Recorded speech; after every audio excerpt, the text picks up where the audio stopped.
MOS Alvin Tan.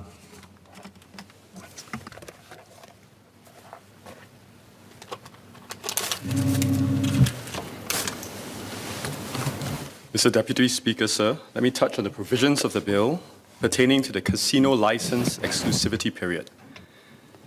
When the IRs were first introduced, we provided an exclusivity period of 10 years, during which the government would not introduce any other casinos. This was necessary as the IRs had made substantial investments and needed some business certainty.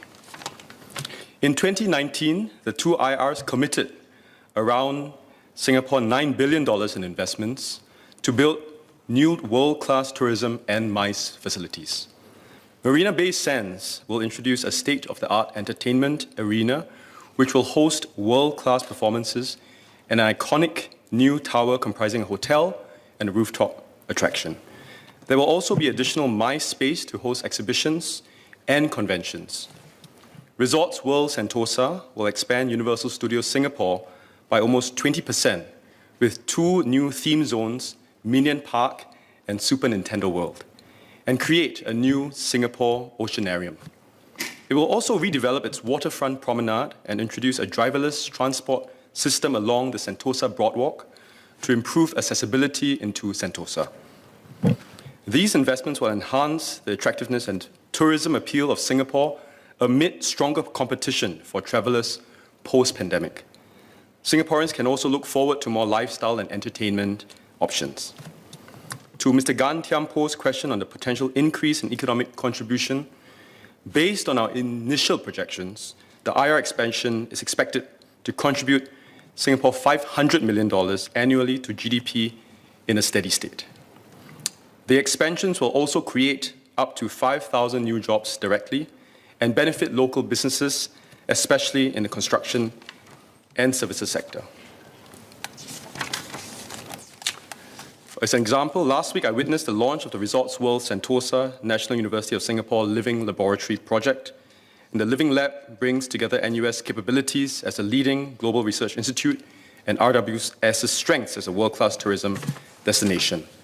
The project focuses on biodiversity and energy conservation and will help preserve, restore our natural heritage.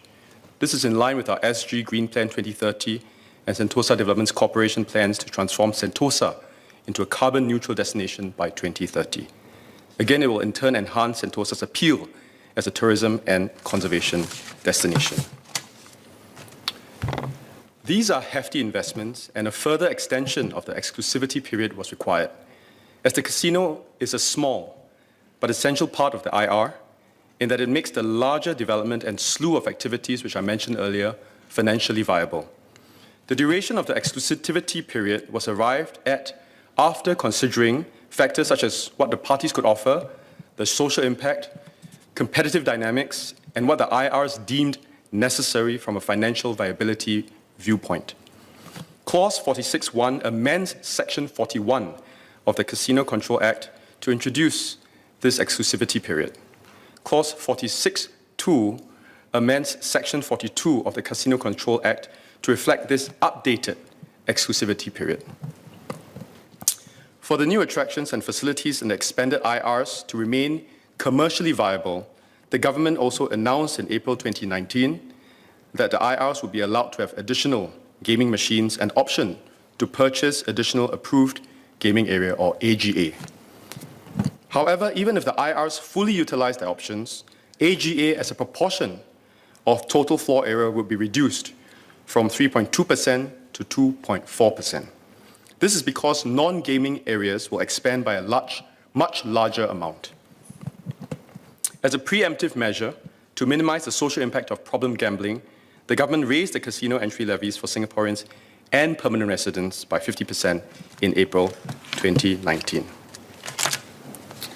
In response to Mr. Gan Thiam Poh's and Mr. Louis Chua's questions on the expected completion of the two IR extensions, the IRs remain committed to their expansion plans.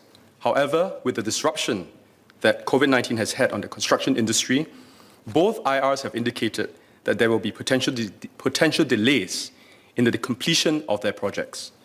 And this is not altogether surprising nor unique to this project or this industry, COVID-19 has impacted construction timelines both locally and globally.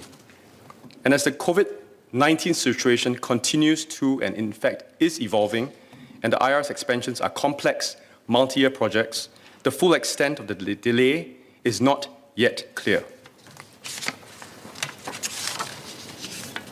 Mr. Deputy Speaker, sir, the IR expansion aims to provide new world-class tourism and MICE facilities. This will enhance Singapore's tourism appeal, provide more entertainment options and jobs for Singaporeans, and benefit local businesses. To this end, Clause 46.1 and Clause 46.2 of the Gambling Duties Bill make amendments to the Casino Control Act related to the exclusivity period. Thank you, Mr. Deputy Speaker.